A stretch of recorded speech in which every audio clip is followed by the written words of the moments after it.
1991. All right. So here's a huge list of movies from 1991. This is Wikipedia, so hopefully these are correct. Silence of the Lambs, legendary. Dude, everybody was fucking terrified of rich people after that, as if weren't already terrified.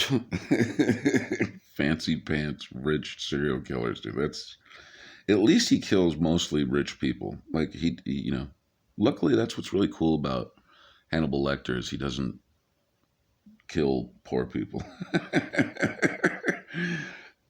City Slickers, Billy Crystal, fucking amazing, fun as hell, made a bunch of money.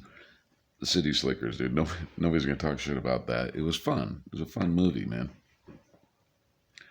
Beauty and the Beast. Apparently, I think this is the animated version. um, beautiful. Beauty and the Beast was beautiful.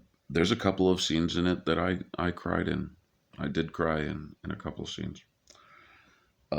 Terminator 2 Judgment Day. Everybody was asking for this. 1984 Terminator, 1986 Aliens, and then 1989 The Abyss. Nobody was going to fuck with James Cameron. This guy was pumping out blockbuster after fucking blockbuster. Great movie. Cape Fear came out. Oh, dude, Robert De Niro. I still watch scenes from that because it's a cool criminal analysis, like an analysis of a criminal. That guy is so fucking dangerous. Max Cady. Max Cady, dude. Jesus Christ. He's holding that flare and he's like, my mom drank strychnine. Terrifying, dude. Absolutely fucking terrifying. uh, Thelma and Louise with Susan Sarandon and Gina Davis. Directed by Ridley Scott. Dude, honestly, when that movie came out, women became a little more dangerous. Um, like we guys were all kind of a little bit scared of chicks after that movie came out. Yeah, it was about female empowerment, but they were fucking killing people and blowing stuff up. So, dude, we guys were a little bit scared, and I don't mind that because I love strong chicks. Robin Hood, Prince of Thieves, Kevin Costner. You know, people gave that movie shit because he just was a normal fucking American guy, but it didn't matter. That movie was it was almost campy and great film, dude. Nothing bad about say about that. Boys in the Hood came out. Dude, that was really Boys in the Hood is a little bit more serious than I thought it should be, but and then it ends with the kid getting killed. Um, it's just it was a tough movie. It kind of hurts. Boys in the Hood, but it was a good, goddamn good, great movie. Um, Hook came out with Robin Williams and Dustin Hoffman. Um, it was a fun experience. Okay, let's not talk shit about Hook. What are you gonna say that it was you were fucking bored? You ain't gonna say that. You ain't gonna say you're bored. Movie was fine. It was cute. It was a blockbuster. It was fun. People wanted fun. The Adams Family came out apparently. Um, fantastic, fantastic. Especially what's his name, the lead guy. I can't remember his name, but I was like in love with that dude. Like I was looking for any movie he did. I can't remember his name. JFK came out from Oliver Stone. Um, this movie started the conspiracy theory problem that we have today. You know, everybody has a fucking conspiracy theory nowadays, and it's really, really getting old, dude. Like some people immediately after Will Smith smacked Chris Rock, immediately conspiracy theorists were like, "It's all staged. I'm in the know, and it's all staged. And it's all fake." And I was like, "Are you fucking retarded? This dude he slapped a guy right there on the screen. Like, oh, I'm a conspiracy theorist. I know all about the ins and outs of the world. And it's like, no, you don't. You're dumb. That was all that half this shit you think is fake is real. Fried green tomatoes. I saw this in the theater with my mom, and uh, I don't remember anything about it, but I know it was good. Point Break came out with one of the greatest foot chases ever. In fact, I used to have it memorized of the best foot chases in movies.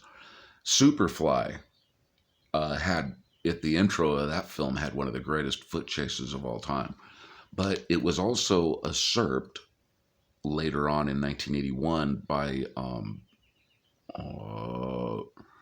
Outland with Sean Connery. Sean Connery does a foot chase, which is really kick ass. And then you don't see any foot chases in films until Point Break. And there's a good portion of that film devoted to just a foot chase. And it was great, legendary. Barton Fink. I know this is a great flick, but I haven't seen it in so long I forgot about it. Barton Fink. I just remember anyway. The Fisher King came out. Great movie. Great movie, dude. I still cry in Fisher King. Jeff Bridges' character arc is one of the most fulfilling character arcs that ever has been put in a movie. I mean, it's got to be up there in the top 10 of greatest character arcs in a film. So Fisher King, dude, Fisher King. The Doors came out.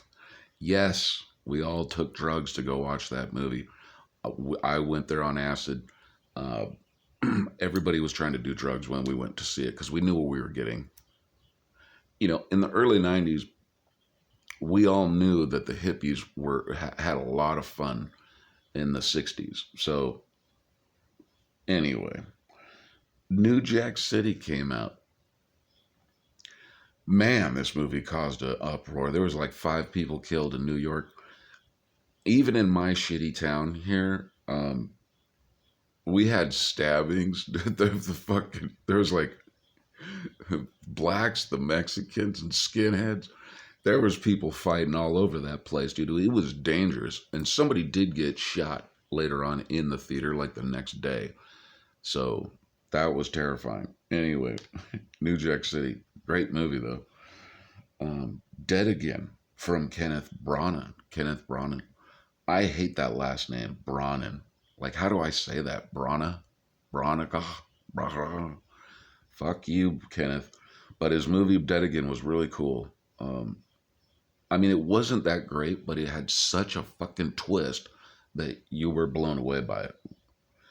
Apparently, Backdraft came out. Now that's a blockbuster. Nobody's gonna talk shit about that. It's Kurt Russell in it. Hot Shots came out. This is hilarious. I'm so glad movies like this came out because I was a huge fan of Naked Gun, and Hot Shots came out, and you're just it's so fucking dumb that you're having a great time. You're having a great time. You're like, this is fucking stupid, and I'm having a great time. I think I watched that film twice in the theater. Father of the Bride, Steve Martin. This was surprisingly really good. And I think there was a scene where I cried. I think there's a scene that you can cry in when his son is like getting real with him. What About Bob? Dude, What About Bob is so good. It's so good. I mean, it's not a great film. But it's something you can watch. I just love the scene where I can't remember, but he gets out of the car and he doesn't even speak English. He's all "Get out!" He's trying to tell Bill Murray to get out of his car, and he's all so fucking funny. Anyway, What About Bob is good. Sleeping with the Enemy. You know, yes, you watched that movie because Julia Roberts is hot, but you also watch it as a character assessment of a fucking psychopath, and that guy was real dangerous, and that movie was really important, dude. A lot of people took note about that film because the way that guy was treating her, and I wonder how many dudes out there, because I think I knew guys like that were weird, manipulative, controlling fucking maniacs. Anyway, The Last Boy Scout. This is one of my favorite films. I can watch The Last Boy Scout all day long because it's a white guy and a black guy just taking racist jabs the whole movie, and it's so much fun. You're like, I can't believe this shit. And also, it's a great action film. I think Tony Scott did it. What a great flick. But anyway, so I guess that's their list of 1991 flicks.